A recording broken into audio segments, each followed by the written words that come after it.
All right, Rabbi, say good morning, good morning, good morning.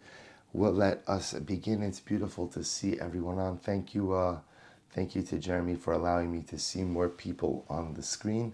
I'm confident that by the end of the week, he's going to allow for at least 100 people on the screen in Yirtzeh Hashem. No, he's shaking his head no. Okay. All right. So I'll say, so today's daf is daf Yud Gimel. And we are picking up on Yud Beis and with Beis 12b, and we're picking up at the two dots. So we left off a good way up the page. It's the two dots velo yikra la or haner. It's a 2, 4, 6, 8, 10, 12, 14, 16, 18, 20, 22, 24, 25 lines up from the bottom. To thank our sponsors for this morning's shir, to thank the Learner family for dedicating all of the shiurim and drashos this month in memory of Mrs. Dina Lerner Gerber, Dina Bas Yehuda Leib. We thank Paul and Kathy Pollack for dedicating the shiurim this week in memory of Paul's grandparents, Zechariah ben Zechariah and Dina Bas Pesach. We thank Avi Zeisman for dedicating the learning this week in memory of his father, Michael ben Yechiel. And we thank our Daf Yomi sponsors this morning, Baruch Meir and Rina Dubin, in honor of Mia's birthday, and Moshe and Chavi Abramson in memory of Baba Chava Bas Moshe Shalom Zichron Livracha. We hope that in the merit of all of our Talmud Torah, the Neshamas will have an aliyah, the families a nechama, and of course we wish a very special happy birthday to Mia, Az Mea Ve'esrim Shanim Tovos. And I will say with that, let us begin. Beautiful, beautiful Gemara ahead of us today. Says the Gemara, V'lo yikari la'or haner. So Amar Rabba, so we'll remember again, the Mishnah said that on Shabbos you can't go ahead and read by candlelight. Now the reason you can't read by candlelight is why? Shemayata. We're concerned, like we spoke about yesterday, that you may come to adjust the lamp a little bit, causing the oil to run towards the wick, which of course will be a problem of havara, of kindling. So says the Gemara, Amar Rabba, Afilu gavoa shtei komos, even if the candle is at a height of 2 stories up, va'afilu shtei mardos, even if it's 2 ox goads up, va'afilu asara batim zu al gavzu, and even if it's 10 homes, one on top of the other. So we'll say the idea being is that even if the candle itself is at a very far distance, so that the mitzias is that you don't really have the ability to go ahead and adjust it, nevertheless, halacha l'maisa, you're still not allowed to read by the candlelight. And the logic of that is that what Rashi points out, that when Chazal make their halachas, they make it in what's called a low plug. So a low plug means that we have to make a halacha apply across the board, and we can't start going ahead and saying here it applies, here it doesn't apply. So therefore the halacha is that you can't go ahead and learn by candlelight. So whether the candlelight is right in front of you or whether the candlelight is 2 stories away, either way, halacha l'maisa, you can't learn by candlelight on Shabbos. So the Gemara says, but you can see from here, it's one person who can't read by candlelight. Why one person? Because l'maisa, if it's just one person, he may forget that it's Shabbos and adjust the wick. However, but it would appear that 2 people, if they're reading together, perhaps they can read by candlelight, because at the end of the day, if it's two people, then again, if one sees the other going ready to adjust, he'll stop him from doing so. But yet we learned elsewhere, one person can't read by the candlelight and 2 people can't read by candlelight. So we'll say this indicates that whether it's one person or 2 people, either way you can't read by candlelight. To which the Gemara says it depends. If you have 2 individuals reading together and they're reading, let's say, from the same page, from the same inyan, then yes, they can read by candlelight, the Gemara suggests, because this way, because they're reading together, therefore if one comes to go ahead and adjust the candlelight, the other one will stop him. However, if they're reading in Shnei Inyanim, 2 different places, Rashi says, B'shtei parshios, hoil v'chol echad ma'ayin la'atzmo, ein makir b'maiseh chavero. However, if they're reading in 2 different places, so therefore one is not cognizant of what the other is doing, and therefore halacha l'maiseh, if Reuven begins to see, so again, if they're reading in the same inyan, they're reading in the same parsha, so if Reuven begins to tilt the candle, Shimon will stop him. But if they're reading in two different parshias, then at the end of the day, when Reuven begins to tilt the candle, Shimon is not going to be cognizant of what he's doing. But if they're reading by a bonfire, or I should say by a bonfire, even if it's 10 people there, it still doesn't work. So I want to say the idea over here that Rashi points out is that by a bonfire, people are sitting dispersed, right? They're not all sitting clustered together. See, even if you have 10 people sitting by a bonfire, Lamaisa, they still can't read by the light of the fire, because if one begins to go ahead and potentially adjust some part of the fire, no one else is going to stop him. Amirava, im adam chashav mutter. But however, if the person is an adam chashav, so I'll say adam chashav means an important person. So it's actually very interesting. Rava is suggesting that an important person is permitted to read by candlelight on Shabbos. Why is that? So Rashi points out, mutter likros la'or haner she'eno rogya lahatos ner b'chol mipnei chashivuso.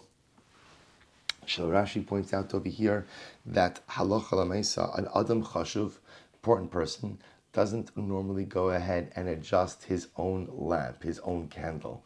So because of that, because he doesn't do it during the week, we're not worried that he's going to do it during Shabbos. So is that Shumesve?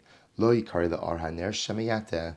Person shouldn't read by candlelight lest he come to adjust the flame. Rabbi Shmuel ben Elisha. Listen to this incredible Maisa. Rabbi Shmuel ben Elisha, Kohen Gadol. Rabbi Shmuel ben Elisha, Ani ekrev lo ata. It's okay. So Rabbi Shmuel ben Elisha said, you know what? This doesn't apply to me. I'm cognizant, I'm aware, and therefore again I can read by candlelight on Shabbos, and I'm not worried that I may come to adjust the flame. So watch this story. One time Rabbi Shmuel ben Elisha was reading by candlelight, and he caught himself right as he was about to adjust the flame. Amar kama gidolim divrei chachamim shahi omrim lo yikar la'or haner. Look how great and how wise the chachamim are, that they said a person should not go ahead and read by candlelight. So the idea over here is, you see that Rabbi Shmuel ben Elisha thought that it's the concern of Chazal doesn't apply to him, right? He's an Adam Chashav, he's important, he's not going to come to go ahead and inadvertently shift the flame. And yet what happened? He's reading on Shabbos by the light of the candle, and he mamish conscious himself right before he's about to adjust the flame. So then he realizes how great are the Chachamim, right? So we'll say sometimes we think that we're wiser than anyone else, but Lamaisa again, we see it sometimes Chazal are often much wiser than we are. Rabbi Nassan Omer, Kara Vihita. Rabbi Nassan says actually the story is that Rabbi Shmuel ben Elisha was actually going ahead and reading by candlelight, and he actually did adjust the flame. So he violated V'kasav al pinkaso, and he wrote down on his notebook, Ani Yishmael ben Elisha karisi v'atisi ner b'Shabbos. I, Yishmael ben Elisha, read by candlelight, and I adjusted the flame on Shabbos. I moved the oil towards the wick. V'cheshi bana beis hamikdash avi chatas shmeina. And when the Beis Hamikdash is rebuilt, I will bring a fat chatas, not just a little chatas, not just a skinny chatas, not just a nice chatas, a zaftig chatas. I'm going to bring a chatas shmeina. Beautiful. Rabbi Abba, Shani Rabbi Shmuel. So Rabbi Abba says Rabbi Shmuel is different. Hoil umeisim atzmo al divrei Torah kehedyot. Rabbi Shmuel ben Elisha is different because at the end of the day, he conducted himself as a regular person when it comes to divrei Torah. That whereas an Adam Chashuv would not normally go ahead and adjust his own flame, Rabbi Shmuel ben Elisha would go ahead and adjust his own flame. So therefore, perhaps you can't bring a raya from Rabbi Shmuel ben Elisha. Tani Chada. So what do we go weiter? So we'll say, so what comes out from the Gemara, therefore, is that halacha l'maisa, you can't read by the flame of a candle on Shabbos. Why? Shemiyat haner, lest you come to go ahead and adjust the ner in some way. The Gemara says it appears that perhaps if you're learning something together with someone else, that might be an exception, because you could remind each other to be vigilant. An Adam Chashuv would also go ahead and potentially be an exception to this rule. Yet, throughout all of this, what you do see is that halacha l'maisa, there's a low plug idea. And low plug, we see this in many areas of halacha. Low plug says the halacha applies across the board, even if for some reason the circumstances are a bit different for you. So the Gemara goes weiter. Amar Rabbi Abba, Shani, I'm sorry. Tani Chada, Shamish Bode Kosos Vikaros La'araner. So we'll say one Brisa said that the Shamish, a servant. Now we'll say, so the servant would do the dishes, and after he would do the dishes, he would want to inspect them that they were clean. So one source, one Brisa says that the Shamish could check the cups and the plates by the light of the candle. Tanya Idach Lo Yivdok. Yet another Brisa says that he shouldn't check it by the light of the candle. Because we'll say again, checking the dishes if they're clean by the light of the candle would seem to be the same concern with learning by the light of the candle. To which the Gemara says, so how do we reconcile the two Brises? Lo kasha, kan b'shamish kavua, kan b'shamish ena kavua. So we'll say very simple. The first Brisa, the second Brisa that says, I'm sorry, the Brisa that says that the shamish could check by the light of the candle, that's talking about a shamish kavua, right? So I'm sorry, the one that says that let me be clear. The Brisa that says that a shamish can't check by the light of the candle, that is a shamish kavua, a permanent servant, meaning a servant who's employed by the master, since he has to make the master happy, right? And ultimately, again, the dishes have to be clean, or he's going to lose his job. Therefore, there's a concern that if he checks his stuff by the light of the candle, so he may come to shift the light in order to get more light. Masha'en kain a shamish she'ena kavua, a temp. He's a temp, right? He's a temp shamish. So a temporary shamish, again, doesn't really care all that much about if every single dish is clean or not. And therefore, halacha l'maisa, we're not concerned that he's going to come to go ahead and move the candle for more light. Or the other possibility is both cases are by shamish kavua. V'lo kasha, habd mishcha, habd nafta. The other possibility is both are dealing with a full-time shamish, a fully employed shamish, and maybe the difference is as follows. What is the candle being ignited with? If it's being ignited with oil, then there's a concern that one may come to shift the lamp. But if it's burning with naphtha, so the naphtha was a foul-smelling item. So because it did not smell good, a person would not really want to move it towards the wick, because that would intensify the negative odor. So what is the halacha with a shamish she'ena kavua? In other words, a temp shamish, and the candle, right? The nair that he has is fueled by oil. So what is the halacha under those circumstances? Can he check the cups and the glasses by that on Shabbos? Amar Rav, so Rav said halacha. In reality, he can, because ultimately we're not really concerned that he's going to come and shift the oil towards the wick. Ve'ein morin kain, but we don't publicize this ruling. Rabbi Yirmiyah bar Abba Amar halacha u'morin kain. Rabbi Yirmiyah bar Abba says this is the halacha, and we can in fact publicize it. So listen to this story. Rabbi Yirmiyah bar Abba ikla bei Rabbi Asi. So Rabbi Yirmiyah bar Abba went to the house of Rabbi Asi.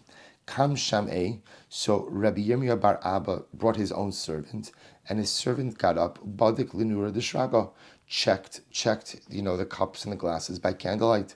Amrle devisu. So the wife of Rabbi Asi said to him, so Rabbi Asi's wife said to him, Lo avid marhachi, you my husband, you don't pass in this way. You hold that no shamish is permitted to check the cups and the glasses by the candlelight. So Amrla, so Rabbi Asi said to his wife, Shavke, it's okay, leave it alone. Kirabe svirale. He holds like his Rebbe, he holds like Rabbi Yirmiyah bar Abba. Good.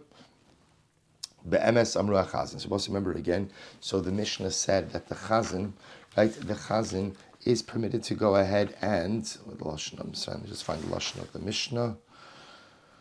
The lashon of the Mishnah was be'emes amru ha-chazan ro heichan tinokos korin aval hulo yikra. The chazan, who's the shamish in the shul, but he's also the one who would instruct the children to daven. So he is permitted to go ahead and see where the children are reading using the candlelight, but he should not read. So it says the Gemara, so v'ha'amrit reisha roa, yet the reisha said that you're allowed to look. My love, likros. Does that not mean that the shamish is permitted to go ahead and read by candlelight? Lo, the sader parshio, rashi parshiosav. Both say it was the job of the shamish. The shamish was also the gabbai, right? The chazan was the gabbai, excuse me. So sometimes when people would get an aliyah, it was his obligation to kind of get them started with the kriya. Remember, people when they got an aliyah used to read their own aliyah. So the Chazan had to often get them started, know where they were up to. So he's permitted to familiarize himself with the beginning of each Aliyah by candlelight. So he's not permitted to learn too much by candlelight, but at least to see where each Aliyah begins. V'chein amar Rabbi Shmuel aval mesadihu roshi parshiosav. He's permitted to go ahead and organize in his mind the beginning of each parsha, the beginning of each aliyah by candlelight, the kula parshalo. But he cannot go ahead and learn the entire parsha by the candlelight, again out of concern that he may come to go ahead and adjust the flame. I will say top of Yud Gimel. Meisvei, Reb Shimon Gamliel Omar Tinoko Shabbos Rabban Hay Misajin Parshiosa V'Korla Oraner. Yet Rabbi say in this price it says Reb Shimon Gamliel says that children, right, yeshiva children, Tinoko Shabbos Rabban, children who are learning in yeshiva, used to go ahead and arrange their learning. In other words, they would become familiar with the parshios. The korin means they would actively learn la'or haner, by candlelight. So you see from here that you can learn by candlelight. So what's going on over here? So one possibility is the children were only learning the beginnings of each parsha. They weren't learning the parsha in its totality, but rather only the beginnings of the parsha. Shiny tinokos hoil ve'imas rabban alehen lo asilatzule. The other possibility is the children, because their Rebbe is there, the Chazan is there, right, or the Rebbe is there, so because the fear of the Rebbe is there, they're not going to come to go ahead and adjust anything. Because they have this respect and reverence to their Rebbe, they're solely focused on their learning, and they will not go ahead and reach out their hand to adjust the flame, even during the week, let alone on Shabbos. Good. So what you begin to see essentially is that one is not permitted to engage in what we'll call in-depth or engaged reading by the candlelight. But it appears that to use the light of the candle for kind of something, we'll call it peripheral. For example, like seeing where the aliyah begins or familiarizing yourself with the beginning of the parshios, that appears based on the Gemara to be okay. So the Gemara goes weiter. The Gemara says, Kiyotse bo lo yochal azav azava. So let's remember again. So this was an interesting part of the Mishnah, because remember the topic of the Mishnah was certain things that should not be done. Ultimately, again, lest you come to go ahead and commit an avera. Right, so we saw these different things. So the tailor should not go out, ultimately again with his needle before Shabbos. All of these things, Shema, Shema, Shema, lest you come to do something else. Don't read by the candlelight, lest you come to adjust it. So the last part of the Mishnah was quite fascinating. Kayotsebo, just like we've been discussing things that you should not do lest you come to commit an Aveira. Lo yochal hazav im hazava. A zav and the zava should not eat together, because eating together sometimes creates an atmosphere of intimacy, and therefore we would be concerned that the zav and the zava would engage in relations. So says the Gemara, Tanya Reb Shimon Elazar Omer Bo Ure'at Heichan Pirtza Tara B'Yisrael. See how seriously Klal Yisrael takes the laws of Tumah and Tara. How so? Shalosh Shaninu Lo Yochal Hatar Imatmeya. So we'll say, for example, the Mishnah doesn't say that a person who's tameh should not eat with a person who's tahar, lest the person who's tahar become tameh. Right? We don't say that, interestingly enough. Why? Because Klal Yisrael takes the laws of Tumah and Tara so carefully. Rather, what do we say? What we're concerned about over here is a zav and a zava who are both already tameim. So we're concerned they're both tameim already, and therefore they may come to engage in an act of relations. But it's interesting, we don't say that a person who's tahar should not eat with a person who's tameh, lest the person who's tahar become tameh. And from here you see how seriously Klal Yisrael takes the laws of Tumah and Tara. Kiyotzibo, similarly, Lo yochal zav parush im zav am haaretz. It was very interesting. A zav parush. Now, I will say a zav parush means a man who became a zav, but he is otherwise an exceptionally, not otherwise, he is a pious man. He became a zav. That's his status right now. But he's a parush. He holds himself to a very high halachic standard. So a zav who's a parush should not eat with a zav who's an am haaretz, or who's ignorant. Why not? Shema yargi lenu etzlo. Because ultimately, again, we're concerned that essentially the zav parush is going to learn from the Zav Am Haaretz. So the Gemara says, what does that mean? Means maybe he will become habituated or regular to be with him. What does that mean?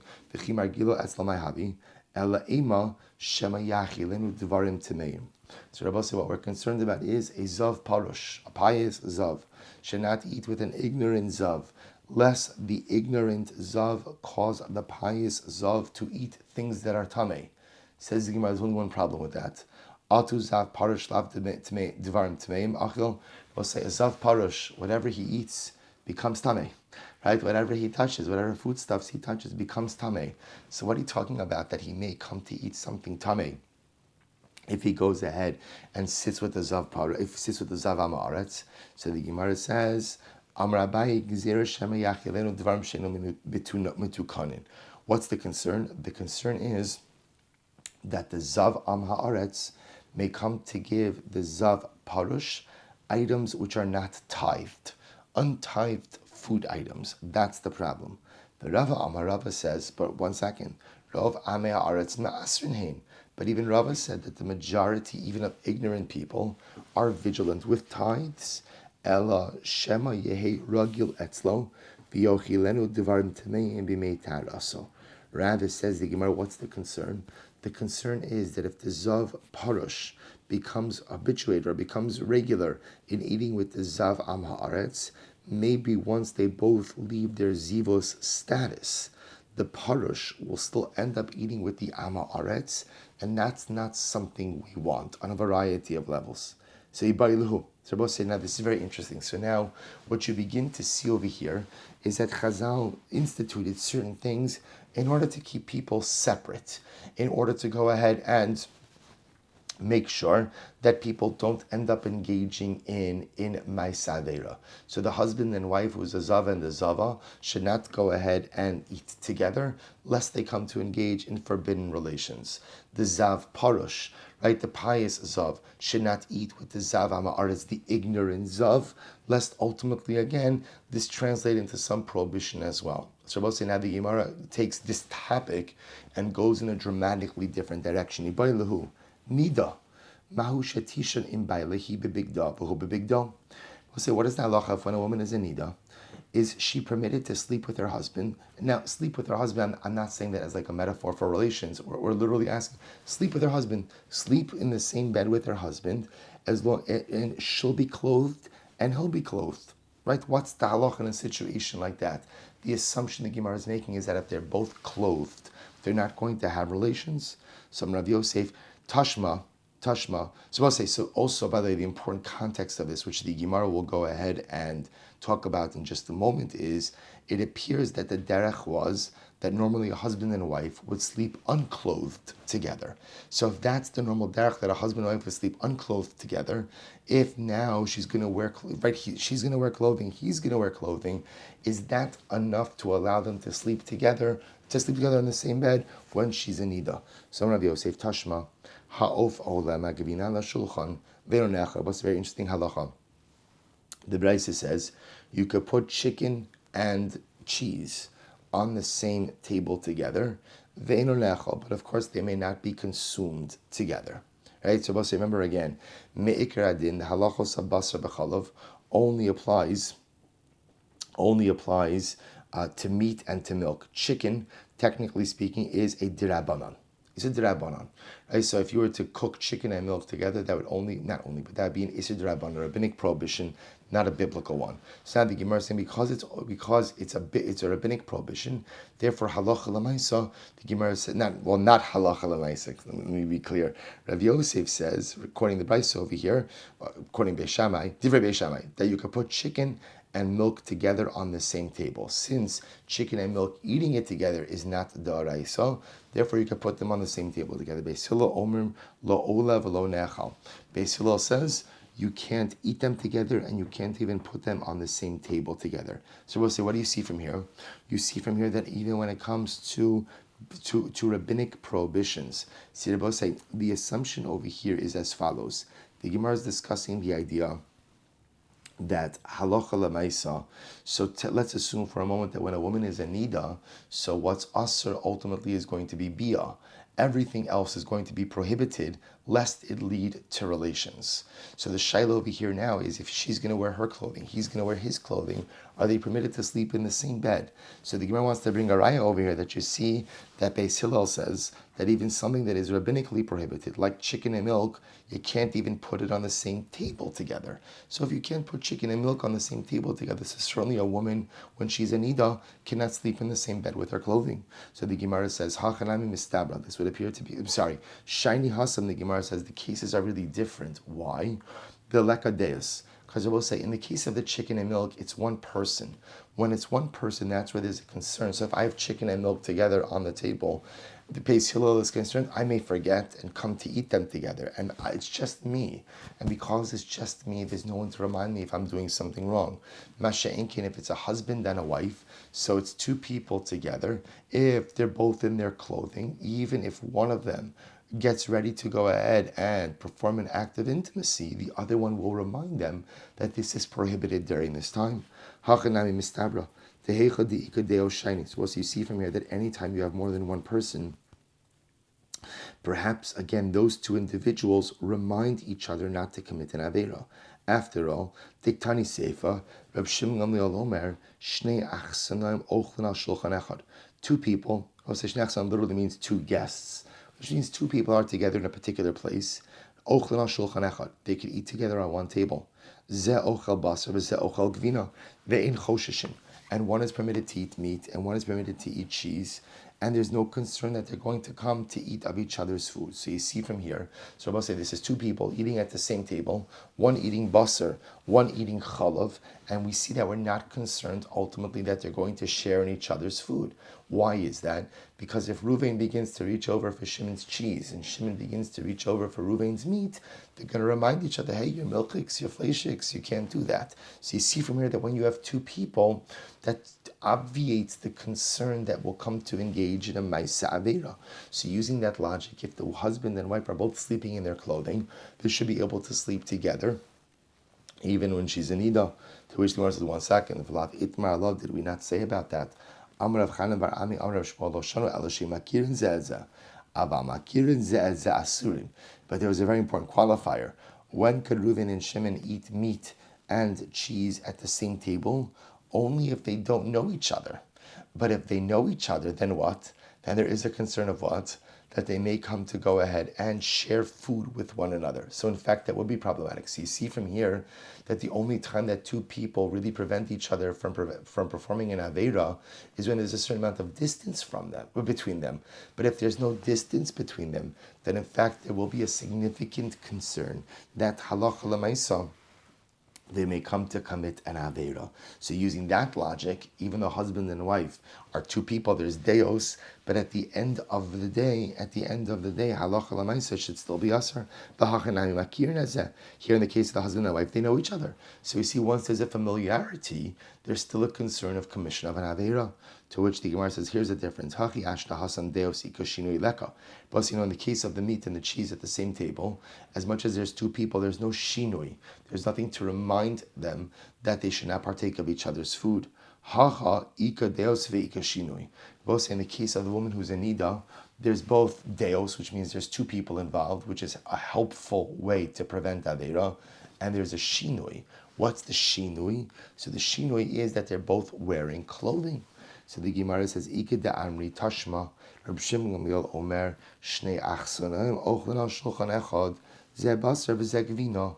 What we learned in Rabbi Shmuel says that two people could eat at the same table, one eating meat, one eating gvina. Ve'itmar alon, we said about this, Amar Rav Chanin bar Ami, Amar Shmuel, Lo shanu elashin makirin ze'edzeh. This is only true if they don't know each other. Aval makirin ze'edzeh aser. But if they recognize each other, if they know each other, then I will say they cannot eat meat and milk at the same table out of fear that they will come to share each other's food. So the Gemara says, V'hani nami makirin ze'edzeh ninhu. And remember, in the case of the nida, husband and wife presumably know each other, and therefore halacha l'maisa, again, it should be asr for them to sleep in the same bed, even if she and he are both wearing their clothing. To which the Gemara says, remember, hasam deos ika shinui leka. In the case of Reuven and Shimon eating at the same table, one eating meat and one eating cheese, even when there's two people, there's no shinoi. There's nothing there to remind them that they should not partake of each other's food. Hacha, ika deos v'ika shinoi. But over here, by the case of the nida, there's both deos, meaning you have husband and wife, two people, and there's also shinoi. The shinoi being that both of them are wearing their clothing, which is a departure of the norm. So perhaps these two things together, deos, the fact that you have two people who could remind each other not to commit an avera, and shinoi, that they're both wearing their clothing. So perhaps that is enough to prevent the commission of an avera. Tashma, second wide line above said Gimel and Aleph. Tashma, lo yochal hazavim hazavim mishum hergel avera. Azav and azava should not eat together lest they come to engage in illicit relations. Hachenami deos ika shinoi leka. But see here, you see, even though there are two people, there's no shinoi, there's no change, there's no physical reminder to prevent them from sinning. So tashma, el haharim lo achal, ve'enav lo nasa, el gelule beis Yisrael ve'es eshes re'ehu lo tima, ve'el isha nida lo yikrav. So we'll say the Gemara quotes the pasuk from Yecheskel. And the part that we're focusing on over here is that the pasuk equates, the Gemara says, Makish Isha Nida Le'eshes Re'ehu. The Torah equates a Nida to my friend's wife. So the Torah equates a woman who is a Nida to someone else's wife. Ma Eshes Re'ehu hu bebigdo vihi bebigda aser. Just like with someone else's wife, even if she is wearing her clothing and the man is wearing his clothing, the other man, not her husband, is wearing his clothing, halacha l'maisa, they are not permitted to be next to each other. Af ishto nida hu bebigdo vehi bebigda aser shmamina. Even by nida, Rabbi said the halacha is, even if she is in his clothing and he is in his, even if she is in her clothing and he is in his clothing, halacha l'maisa, again, it is aser for them to sleep together in the same bed. Suppose I say, interestingly enough, at the end of the day, the Gemara understands it based on the pasuk in Yecheskel, comparing the woman who's a nida, ultimately again to another man's wife. And just like another man's wife, even if she's wearing her clothing, he's wearing his clothing, they cannot sleep together in the same bed. So too when one's wife is a nida, halacha l'maisa, even if she is in even if she is in her clothing and he is in his clothing, where you have two things. You have deos, you have two people who could remind each other not to sin, and you have a shinoi, a departure from the norm. Halacha l'maisa, they are not permitted to sleep in the same bed.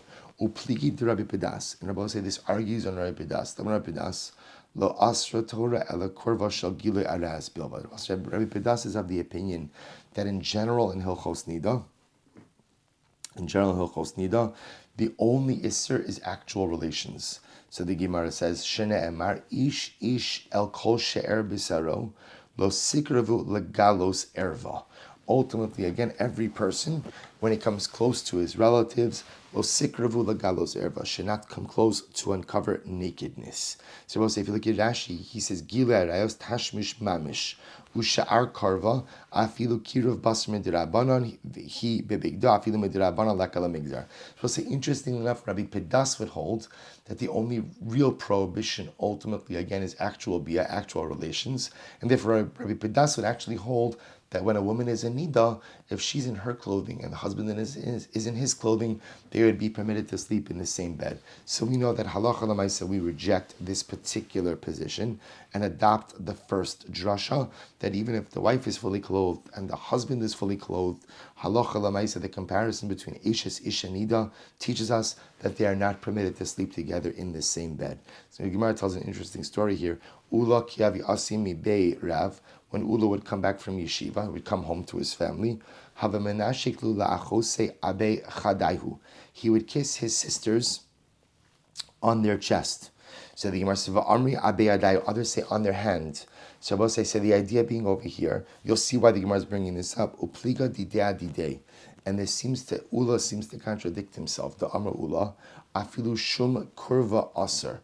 Coming close to any type of erva will ultimately be aser. The Gemara says, Mishum lecha amri nazira, or I should say lech amri nazira, sechar lekarma lo sikarit. So I'll say Ula in general says that when it comes to matters of morality / immorality, we stay as far away from things as we can. The same way that the Nazir, who is someone who is not permitted to drink wine, we tell him, or eat grapes, we tell him, don't take a shortcut through the vineyard. Technically speaking, you could take a shortcut through the vineyard. We say, you know what? Probably not the best idea. Probably better to distance yourself a little bit from the vineyard. So Ula says we apply that metric ultimately by matters of morality as well. Do whatever you need to do in order to go ahead and distance yourself from any matters of immorality. So it happens to be, Tosas here brings down, Tosas says, Pliga didea didei. So we'll say, so how do you reconcile that? See here, according to that logic, one wouldn't kiss their sisters on their hands, right, or anywhere else for that matter. So yet Ula's kissing his sisters. So what's the pshat? So Tosas says, V'hu haya yodea ba'atzmo shelo yavo lidei hirhor shetzadik gamor haya. So we'll say, so again, Ula did something which, in general, we never do, which is feel overly confident in ourselves to adopt a different kind of system. So Ula knew that kissing his sisters was not going to engender or elicit any type of inappropriate thoughts, and therefore he felt justified in doing so. Interesting. So the Gemara goes on. The Gemara tells an incredible story. Maisa b'tani debeilio. Maisa b'talmud echad sheshana harbe v'kara harbe. There was once a story of a particular Talmud Chacham who was very learned. He learned a lot. He learned a lot of Torah. B'shimish tamid chachamim harbe. And he attended to his rebbeim. Umeis bechatzi yamav. And he died young. A tragic story of a Talmud Chacham who died young. V'haisa, and really, really heartbreaking. V'haisa ishton atelas tefilov, umachzarta mebate knesios mebate midrashos. And his wife took his tefillin. Around to the shuls and to the bate medrash. V'amar lehem, and she would ask the rabbis, Ksiv batorah, ki hu chayecha v'orech yamecha. The pasuk says that Torah is the source of your longevity. Ba'ali, my husband, sheshana harbe, kara harbe, my husband, who went ahead and learned so much. V'shimish tamidei chachamim, mipnei ma meis bechatzi yamav. So she asks this heartbreaking question. My husband learned so much. My husband served Talmidei Chachamim. My husband was such a good Jew, and yet he died so young. And yet Rabbi was saying, obviously no one was able to give her an answer. How can you give an answer for something like this? This woman endured a terrible tragedy, losing her husband. Bechatzi Yamav means he died very young. So how does anyone give an answer to this type of tragic situation? Pamachos, so we'll say, now remember again, Tana Debe Elio is not Elio Hanavi. I meant to point it out. It's a Tana Elio, whoever this is, right? So this Tana Elio says, so one time, Pamachos nisarachti etzla. One time I was spending time with this widow. Vahisamasicha kol osamora, and she once again was telling me her story. And I will say, you see this, that sometimes in grief, there are people who can't stop sharing their grief narrative, right? Anyone who will listen here, because again, that's part of the way that they deal with their pain, sharing it. So this widow, you see this young widow, she's always sharing her story of grief, always sharing her loss. So the Tana Elio says, one time I was sitting with her, and Nebuch, she's telling me her story. Va'amarti la, and I said to her, Biti, bimeini du seich mahu etzlech. So the Tana Elio says to her, can I ask you a personal question? How did you conduct yourself when you were in Nida? What did you and your husband do regarding Taras HaMishpacha, family purity? How did you conduct yourself? So Mahu Etzlech Amrali, so she said to me, Chas v'shalom, afilu be'etzpa kitana lo naga bi, no naga bi. So she said, my husband, when I was in Nida, right, my husband wouldn't even touch me with his finger. Just wouldn't even lay a finger on me. What about during your days of purity? So remember again, it used to be, so today, as we pointed out when we were learning Maseches Nida at the end of the last Daf Yomi cycle, so today the laws of Nida and Zava Gedolah have merged together. Right? Remember again, on a technical level, Hilchos Nida is 7 days woman is a Nida, then she goes to the mikvah. We've merged into that Zava Gidola, which has 7 clean days, Shiva Nikiyim. So he asked this woman, tell me, when you are observing Shiva Nikiyim, your 7 clean days, how did you conduct yourself? So she said to him, the widow says to Elio, well, achal imi, we would eat together, shasa imi, we would drink together, the yashan imi bikir of basar, and we would sleep together in the same bed. But my husband was so pious that even when we slept together in the same bed, during my Shiva Nikiyim when I was in Ida, it would never dawn on him to engage in active intimacy. Shabbos says, so this is actually a pretty strong Gemara. So Elio says to this widow, I said to her, Baruch hamakom shahargo. Blessed is God who took your husband's life. Shelo nasa panim la Torah. For he disrespected the basic tenets of Torah. Shahare amra Torah ve'al isha benidas tum asa lo sikrav. The Torah says explicitly that when a woman is a nida, her husband may not come close to her. So you say your husband was a Talmid Chacham, you say your husband was very pious, but at the end of the day, your husband showed a fundamental lack of respect for a basic tenet of the Torah. The Torah says that a man should not come close to his wife when she is in Nida, and here you're saying that your husband slept with you, be Kirav Basar. Kirav Basar literally means in the same bed. Now, the truth is, Kirav Basar also, B'Pashtos, means without clothing. Without clothing. So how could you say that your husband was so pious? He violated a basic, obvious tenet in the Torah. So Gemara says, Ki asar Rav Dimi amar mita chadahavi. Rav Dimi says they slept in the same bed. B'ma'arava amri, Rabbi Yitzchak bar Yosef, sinar mafsik beino lebeino. They will say ultimately, even though they were sleeping in the same bed, but she would make sure to wear undergarments when it was that it was her days of nidus. So as a reminder, ultimately again, that they would not engage in relations. But the point Rabbi will say, so again, the point of the story is the carryover from the previous Gemara. So just to follow the flow, the Mishnah says that a Zava and a Zava do not go ahead and eat together, lest they go ahead and engage in active relations. We kind of transition from that into the halachos of nida to teach us that when a woman is in nida, she may not sleep in the same bed as her husband, even if there's some type of shinui, even if there's some type of change. Like, for example, they're both clothed, and then the Gemara introduces this tragic story of this Talmid Chacham who dies at a young age, and apparently it comes out that the sin he had committed was a flagrant violation of the halachos of Taras HaMishpacha, the halachos of family purity. A very moving and jarring story. So the Gemara goes weiter. Ve'elu min halachos she'amru ba'aliyas Chananya ben Chizkiah ben Garan. So I'll say, so now these are the halachos. So we'll see what we're referring to over here. But these are the halachos which were said in the attic of Chananya ben Chizkiah ben Garan. Sha'ala levakro, because one time the rabbis went up to visit him. We'll see what the context of that visit is in just a little bit. Nimnu v'rabu b'shamai al Beis Hillel. And in that moment again, Beis Shammai and Beis Hillel, right, had a machlokes. And what happened? Beis Shammai had the majority over Beis Hillel. The Yudches Devarim Gazru Bo Bayom. And they decreed 18 new decrees on that day. So Amalei Abaye Rav Yosef. So Abaye said to Rav Yosef, Eilu Tanan o ve'eilu Tanan. So Rabbi says, so the shaila is this Mishnah a new Mishnah, or is this a continuation of the previous Mishnah?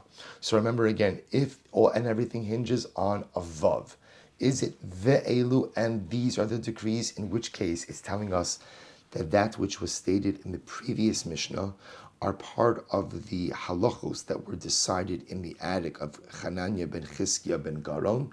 Or are we starting now from this Mishnah going forward, that now from this Mishnah, these are the halachos which were decided in the attic? So the Gemara says, so the Gemara says, ve'elu tanan. It's ve'elu. The Rabbi said that vav is connecting this Mishnah to the previous Mishnah. So the Gemara says, after all, The Gemara says, sorry. So Elutan over Elutan, Ve'elutanan.